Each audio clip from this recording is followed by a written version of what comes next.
कराना हो, Nicholas Pooran जिस तरीके की उन्होंने बल्लेबाजी की है, उसके अलावा मार्कस स्टोइनिस को ऊपर भेजना हो, ये यार कप्तानी बड़ी अच्छी कर रहे हैं। बिल्कुल, लेकिन बल्ला नहीं चल रहा है यार।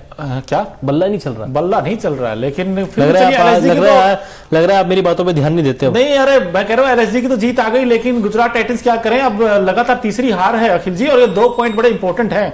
आप ये भी तो देखिए अखिल जी, क्योंकि आप बैक टू बैक जब मैचेस हारते हैं तो आपकी टीम में कॉन्फिडेंस भी डाउन होता है। अब आपने आज अच्छी बॉलिंग की है, नो डाउट गुजरात टाइटंस ने भाई 163 पर रोका है, लेकिन 164 बनाने के लिए भाई इनकी बैटिंग को हुआ क्या है कि वो जो मिडिल ऑर्डर का कोलैप्स होना, ये सबसे बड़ा सेटबैक। और आई थिंक अगर आपसे पूछा जाए भाई मैच का टर्निंग पॉइंट क्या है, मुझे तो गिल का विकेट ही टर्निंग पॉइंट लगता है, क्योंकि वहां से फिर उसके बाद तो पतन होता चला गया, एक के बाद एक ताश के पत्तों के जैसे बिखर गई टीम। बिल्कुल ताश के पत्तों के जैसे बिखर गई। पावर प्ले की आखिरी गेंद पे यानी कि 36 गेंदों में 54 की साझेदारी हो चुकी है। आपका मिडिल ऑर्डर पूरे आईपीएल की जब 10 टीमें हैं, सबसे बेस्ट आपका मिडिल ऑर्डर माना जाता है, लेकिन आज वो कोलैप्स कर गया। और हम लगातार मैं एक ही बात कहता हूं कि जैसे इंडियन टीम में होता था, टॉप 3 के बाद जब मिडिल ऑर्डर की बैटिंग आती थी कोलैप्स कर जाते थे, वैसे ही राजस्थान रॉयल्स की बल्लेबाजी में देखने को मिला है। हालांकि जिस तरीके से उन्होंने आरसीबी के खिलाफ चेज किया, मिडिल ऑर्डर ने कल टीम की लाज बचा ली। जॉस बटलर ने अच्छी बल्लेबाजी की, लेकिन आज जीटी का टॉप ऑर्डर फेल हुआ। आज मिडिल ऑर्डर के पास कुछ करने का मौका था, लेकिन ये मौका टीम ने गवा दिया। अच्छा, गुजरात टाइटंस की दोस्तों 7 ऐसे बैट्समैन हैं जो डबल डिजिट में नहीं पहुंचे हैं। अब मैं आपसे ये पूछना चाहता हूं कि भाई क्या ये जो यश ठाकुर है, इन्होंने 3.5 ओवर में, जिसमें से एक मैडन भी डाला है दोस्तों, सिर्फ 30 रन दिए और 5 विकेट झटके हैं। अब क्या इन्होंने अच्छी गेंदबाजी की या गुजरात ने खराब बल्लेबाजी की? नहीं, गुजरात ने खराब बल्लेबाजी की। गुजरात ने की है। नहीं, लखनऊ की तो गेंदबाजी वाकई में काबिले तारीफ रही है अभी तक पूरे सीजन। जिस तरीके से उन्होंने कप्तानी की है केएल राहुल ने, और उनके बॉलर्स ने भी उनको डिलीवर करके दिया है, लेकिन यार डिसअपॉइंट किया है गुजरात ने। थाली में रखा हुआ मैच, जैसा आपने कुछ ही सेकंड पहले कहा था, थाली में रखा हुआ मैच उन्होंने गुजरात को दे दिया कि चलिए आपका घर है, हम मुस्कुराते हुए आपको जीत दे देते हैं। बिल्कुल जीत दे देते हैं, लेकिन भाई एक बार जल्दी से आपको मैच का हाल बता देते हैं कि भाई लखनऊ की टीम ने टॉस भी जीता और मैच भी जीता। लखनऊ ने पहले बैटिंग की और उसमें क्विंटन डिकॉक जल्दी आउट हो गए थे। उसके बाद केएल राहुल 33 बनाए 31 गेंदों पर। देवदत्त पडिक्कल फिर से ये सबसे बड़ा कंसर्न है इस टीम के लिए कि भाई कब रन बनाएगा देवदत्त पडिक्कल। उसके बाद मार्कस स्टोइनिस, इनका भी फॉर्म बड़ा बेकार जा रहा था, लेकिन इस मैच में आकर उन्होंने बड़ी अच्छी पारी खेली। और पडिक्कल आपको दिखा भी रहे हैं भाई, इनको ब्राइट फ्यूचर कहते हैं इंडिया का, लेकिन पडिक्कल साहब रन नहीं आ रहे हैं आपके। बिल्कुल रन नहीं आ रहे हैं। पूरे सीजन अभी तक 4-5 पारियां हो चुकी हैं जब से आरसीबी से गए हैं ना। राजस्थान के लिए 2 सीजन खेले, वहां पे अच्छा नहीं कर पाया, टीम ने ट्रेड कर दिया आवेश खान के साथ। आवेश खान अच्छा खेलने लगे हैं आरआर में आके, लेकिन इनकी किस्मत अभी भी सोई हुई है, रूठी हुई है। लेकिन मैं अभी भी कहूंगा जब से इनकी हाथ से ओपनिंग गई है ना, आरसीबी में बतौर ओपनर खेलते थे, बल्ले से शतक भी देखने को मिलते थे, बड़ी बड़ी पारियां खेलते थे। लगातार इन्होंने 2 सीजन में आरसीबी के लिए मैच विनिंग परफॉर्मेंस किया। आरआर में आए, ओपनिंग गई, नंबर 3 पे आए, नंबर 4 पे आए, और अब जब से एलएसजी में पहुंचे हैं बाकी फिर से ओपनिंग नहीं कर रहे हैं।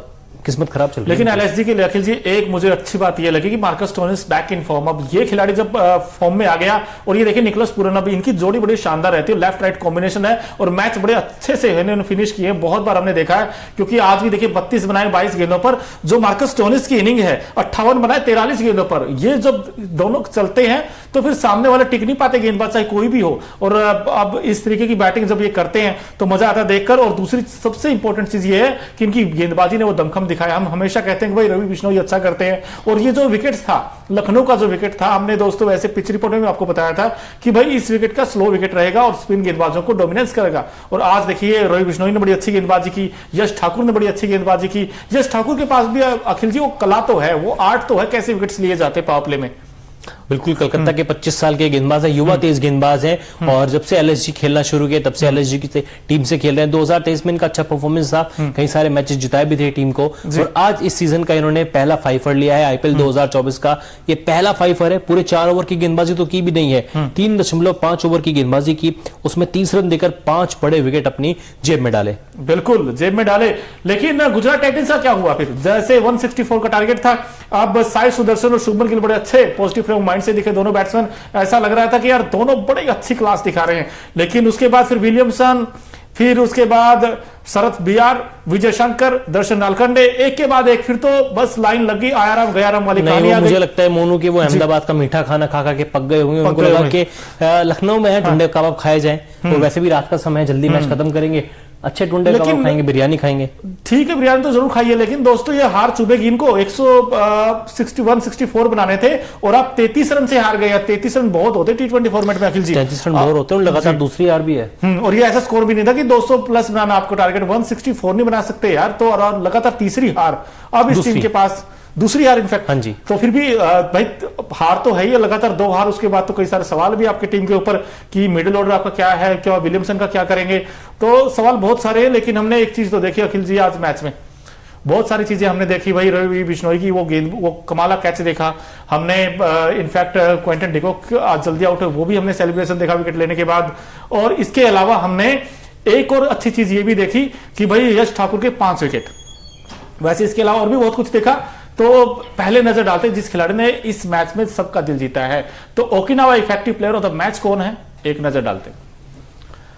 अखिल जी बताइए आप। ये तो है भाई मार्कस स्टोइनिस, जैसे कि मैं लगातार मैं कहता था कि ये खिलाड़ी 7वें 6ठे या 8वें नंबर का बल्लेबाज नहीं है, ये प्रॉपर ऑलराउंडर है। इनको आप टॉप ऑर्डर में भेजिए, 4थे 5वें नंबर पर इनको बैटिंग करने के लिए भेजिए। और देख लीजिए लगातार जब से 4थे नंबर पर इनको बैटिंग करने का मौका मिला है, पिछले मैच में एक अच्छी पारी खेली, 50 नहीं आई थी, लेकिन आज 43 गेंदों में 58 रन, 135 का ऑलमोस्ट स्ट्राइक रेट, 4 चौके 2 लंबे छक्के।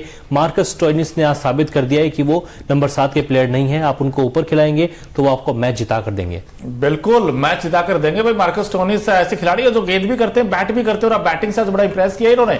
इनके 58 बड़े इंपॉर्टेंट थे और बड़े क्रूशियल स्टेज पर आए थे।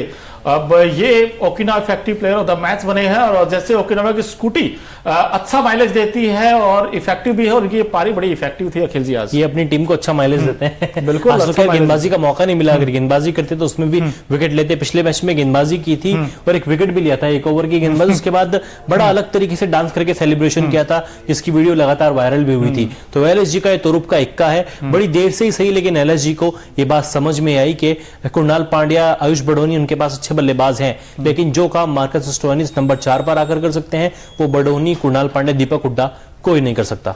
कोई नहीं कर सकता, क्योंकि देखिए मैच ही कुछ ऐसा था। और जब लो स्कोरिंग होना अखिल जी, तब आती है बॉलिंग का रियल टेस्ट होता है। आज आप कहेंगे कि यार एलएसजी के गेंदबाजों में दमखम है। बिल्कुल है, बिल्कुल है। खासकर हमें पहले लगता था कि मयंक यादव के आसपास ही रिवॉल्व थी वही चीज। आज तो मयंक यादव इंजर्ड हो गए, 1 ओवर के बाद स्ट्रेन की तकलीफ हुई, मैदान से बाहर भी गए। 1 ओवर में 13 रन खर्च किया। लेकिन आप देखिए ना मोनू, मोहसिन खान इस टीम से निकल कर आए, यश ठाकुर इस टीम से निकल कर आ रहे हैं, 5 लिया है। मयंक यादव 3 मैचों में 2 मैन ऑफ द मैच का अवार्ड जीत चुके हैं। रवि बिश्नोई लगातार अच्छा मैच विनिंग परफॉर्मेंस करते आ रहे हैं। 2022, 23, 24 तीनों सीजनों में उन्होंने एलएसजी के लिए विकेट चटकाए हैं। तो वाकई में एलएसजी बॉलर्स की खान है, बिल्कुल खान है। लेकिन देखिए लखनऊ का मैदान है, अब इकाना स्टेडियम है, वहां पर हमने बहुत कुछ देखा। अगर आपने नहीं देखा, मिस कर दिया हो, तो हम आपको दिखाते हैं। भाई ओकिनावा की जो स्कूटी है ना, आपको दिख भी रही होगी, ये कई कलर्स में आती है, 7 से 8 कलर्स है। अखिल जी तो हमेशा येलो पहन के आते हैं, पता नहीं क्यों येलो कलर लेके आते हैं आप। नहीं, पिछली बार चेन्नई जीता था तो मैंने चेन्नई की जीत के बाद ही ओकिनावा के शोरूम गया, तुरंत एक स्कूटी खरीद ली येलो कलर की। वाह क्या बात है, आप भी खरीद सकते हैं। इस बार अगर राजस्थान जीतेगा तो पिंक वाली खरीद लूंगा मोनू चहल। आप, मुझे पता है आपकी आदत बड़ी अच्छा कर रही है, 4 में से 4 जीत गए हैं। पॉइंट टेबल का हाल ही बताएंगे, लेकिन उससे पहले आपको दिखाते हैं भाई Okinawa colourful moment of the match क्या क्या है, उस पर एक नजर डालते हैं। आज के बड़े खास सेगमेंट है ये, जिसमें स्टेडियम में मतलब बड़े बड़े होर्डिंग लगे हुए थे केएल राहुल के इकाना स्टेडियम में। यार क्यों ना हो, कप्तान जो ठहरे लखनऊ के, और खैर आज बल्लेबाजी अच्छी नहीं की।